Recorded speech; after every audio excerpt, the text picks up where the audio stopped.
के निवासी है, जहां चांद पे पहुंचने के बाद भी गाय, गंगा और जन्मभूमि को माता कहते हैं।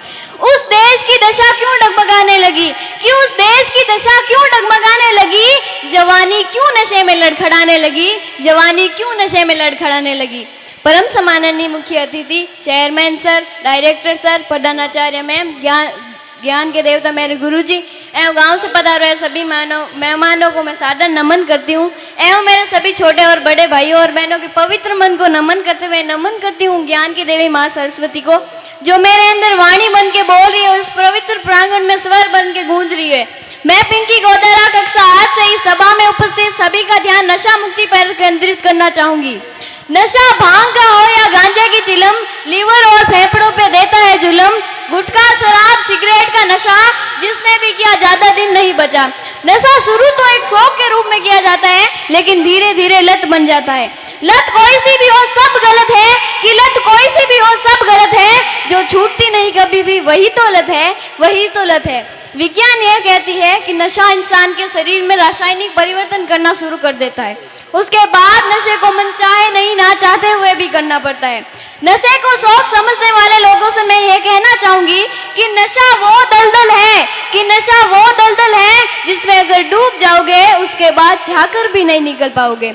भारत में प्रतिदिन 3000 से अधिक लोग नशे से मर रहे हैं। कोई सुट्टा लगाता तो कोई गुटखा खाता, कोई शराब को पानी में तो कोई खाली ही गटकता। निमंत्रण दे रहे हैं बेवजह मौत को लोग, अरे तुम्हारे इस नशे के कारण पूरा परिवार दर दर भटकता है। इनको देख के मन में एक प्रश्न उठता है कि लोग नशा करते ही क्यों हैं।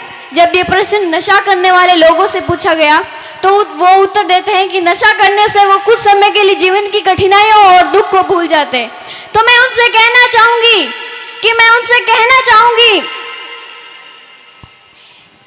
कि मत सोचो जिंदगी बोझ है, कि मत सोचो जिंदगी बोझ है, खुश रहो क्योंकि समस्या तो रोज है। माना की है अंधेर बहुत और चारों ओर नाकामी है, कि माना की है अंधेर बहुत और चारों ओर नाकामी है। माना की हिम्मत टूट गई और आंखों में निराशा छाई है, पर कृष्ण जी ने साफ कहा है, कि कर्म का फल जरूर मिलेगा, और कर्म में अगर सच्चाई है तो कर्म कहाँ निष्फल होगा।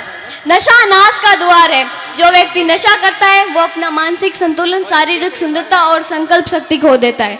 इसलिए नशा सामाजिक अपराध को भी बढ़ावा देता है। इसलिए मैं कहना चाहूंगी कि जिंदगी को एक नया मोड़ दीजिए, कि जिंदगी को एक नया मोड़ दीजिए। नशा कोई सा भी हो छोड़ दीजिए। आदमी ये भूल जाता है कि जान है तो जहान है।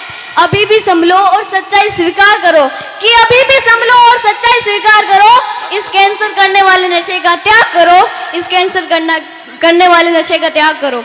नशे की बढ़ती प्रवृत्ति के लिए काफी हद तक जिम्मेदार हम भी हैं, क्योंकि विवाह अथवा पारिवारिक समारोह में हम मनोहार के नाम पर डोडा, अम्ल और शराब को ही तो बढ़ावा दे रहे हैं। हमारे आसपास नशीले पदार्थों की बिक्री हो रही है, लेकिन हम तब तक खामोश रहते हैं जब तक हमारा बच्चा इसकी चपेट में ना आ जाए। इसलिए मैं आप सभी से आग्रह करती हूँ कि भारत को नशा मुक्त करने की सभी अपना अपना सहयोग दें।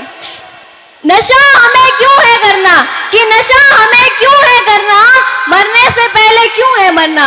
आओ चेतन जागृत हो जाए और चेतन जागृत सुंदर समाज बनाए।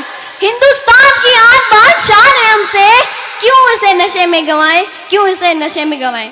तो आइए सब मिलकर प्रण लें कि ना हम नशा करेंगे और ना किसी को नशा करने देंगे। ना थके हैं पैर कभी, ना हिम्मत हारी है, कि ना थके हैं पैर कभी, ना हिम्मत हारी है। जज्बा है परिवर्तन का, अभी सफर जारी है। हिंदुस्तान को नशा मुक्त कराने की हमारी जिम्मेदारी है, हमारी जिम्मेदारी है।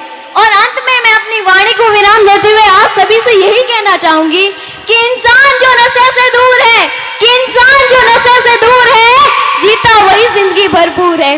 देता समाज को दिशा नहीं, बनता समाज का गुरूर है, बनता समाज का गुरूर है। जय हिंद, जय राजस्थान, जय जय भारत।